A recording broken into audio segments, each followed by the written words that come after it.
In a resource-based economy, the monetary system will no longer pollute the human mind via its manipulative arm, advertising. The endless sea of billboards, media commercials, magazines, and the like will no longer poison the landscape or our perceptions. This will cause a dramatic shift in what we find important and hence change our lifestyles. More to the point, in a resource-based economy, there is no reason for property. Property is an outgrowth of scarcity. People who had to work very hard to create or obtain a product or resource in turn protected it because it had immense value relative to the labor entailed along with the scarcity associated. Property is not an American or capitalist idea. It is a primitive mental perspective generated from generations of scarcity. People only claim ownership because it is a legal form of protection. In a system of abundance without the need for money, the idea of ownership becomes irrelevant. In this new system, no one owns anything. Instead, everyone has unrestricted access to everything. Ownership is a massive burden. No longer will a person need to live in one place. One could travel the world constantly. Anything needed is obtained without restriction. There is no reason for abuse, for there is nothing to gain. You can't steal things that no one owns, and you certainly couldn't sell them. Household items would be obtained through central distribution in the cities, while recreational items are available on call or near the location of interest. For example, if you go to a golf course, you would select on site your clubs from the most effectively designed models available. You use them, and then you return them. If you decide to keep the clubs, go ahead. That's your burden. For why would a person want to transport, maintain, and store golf clubs when they can always have access to them and return them on site? Our homes today are full of stuff that we hold on to because of the supposed value they maintain. This waste will no longer be needed. In this economic model, the city, or in fact the entire world, is really your home.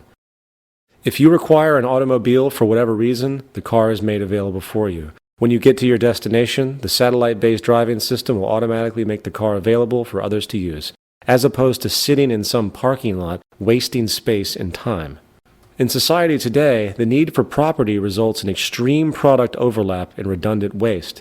It is much more intelligent to create a universal shared system, for it dramatically reduces waste, redundancy, and increases space and efficiency. Human behavior. In this section, we are going to discuss the issue of human behavior and its relationship to the environment, while also addressing the legal system and its extremely despotic, backwards basis for influencing human conduct. Some people who consider the tenets of a resource-based economy tend to think that the system would be difficult due to something called human nature. The argument is that humans are inherently competitive, greedy, and blindly self-serving, implying that no matter how technically good things are in society, there will always be corrupt people who want to abuse others and seek dominance. Human nature is defined as the shared psychological attributes of humankind that are assumed to be shared by all human beings. Therefore, the implication of the term is that certain psychological, hence mental behaviors are in some way hardwired into a person. We are thus supposedly born with some preset psychological inclinations. It is easy to see how this kind of assumption has manifested. For if you look at the historical record for the human species thus far, we see an endless series of wars, genocides, conquests, and power abuses. Given that this is the pattern we recognize, it is easy to assume that it must be some set human nature to behave in ways that are historically reoccurring. Furthermore, so-called criminal behavior has been a focus of psychologists for some time. Is it the responsibility of an individual's genetic makeup that makes them a so-called criminal? Or is it the environment in which they are raised that determines this? This is the age-old question of nature versus nurture. First, what exactly is criminal behavior? How do we qualify behavioral distinctions that have been invented by man and change with time? The entire concept of criminality is temporal and relative to a culture's values and concepts of morality. Only 600 years ago, certain indigenous cultures around Mexico engaged in mass human sacrifice, often killing thousands at a time. Was this criminal activity? To us, perhaps, but to them it was accepted social custom. What about the generations and generations of accepted slavery? Is a criminal someone who steals food in order to feed his or her starving family? The bottom line is that there is no concrete scientific evidence that really supports the notion that any of our behaviors are strictly the result of our genetics. The notion of human nature is largely mythological. It stems from primitive religious dualities that the human is good or evil inherently. The pursuit of people who seek the gene or the like, which is supposedly the cause of a particular behavior, is essentially a form of superstition.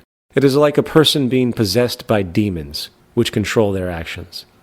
The fact is, while neurochemicals and physiological traits set propensities for a person's reactions and social gravitation, it is the environment that really creates our values and behavior. There is no fixed, predetermined human nature. Our values, methods, and actions are developed and derived from experiences. A Chinese baby taken at birth and raised in a British family in England will develop the language, dialect, mannerisms, traditions, and accent of the British culture. The bottom line is that our behavior is based upon what we learn, coupled with the biosocial pressures that we must deal with in order to survive. As far as society today, the most fundamental condition for offensive behavior is derived from the monetary system. As expressed before, the monetary system perpetuates corruption, stratification, scarcity, and insufficiency. So-called decency cannot exist in a world of competition, wealth imbalance, poverty, and deprivation. The despotic behavior we see in the world today is not the result of ingrained genetic forces. It is essentially a result of years of scarcity and competition. The legal system. In response to this, society today attempts to control people by way of threat, using laws. Laws are nothing more than patches which do not address the root causes of behavior. If a person is arrested for stealing, very little thought is given as to why that person chose to steal to begin with. Rather than consider the root causes, society today takes the easy way out and often removes the so-called criminal via prisons. The source of any so-called crime is really society itself. There is no such thing as a criminal.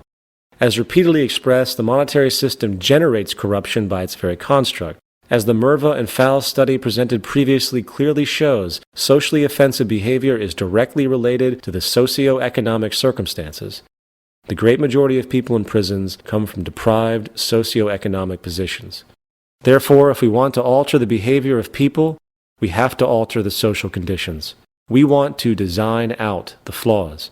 You don't put up a sign that says speed limit 55 miles per hour for safety. You design the system technically so safety is built in and human error is either greatly reduced or not an option. If you don't want a person to steal, you make what they need readily available to them without the need for debt, subservience, or competition.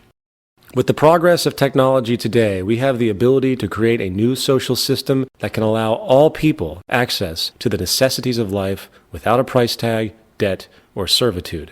This will have a profound effect on the way people treat each other and interact in society. A staggering drop in crime would be the result, for most crimes are monetary related. Furthermore, for those crimes that might occur, such as a person who kills another out of jealousy, they would not be treated as a criminal, but rather as a sick patient.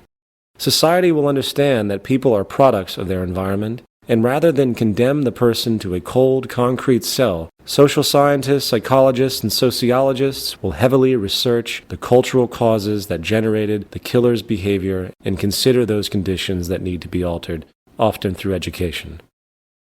In conclusion, since antiquity, great religious and secular philosophers alike have constantly advocated peaceful, unified ideals for humanity.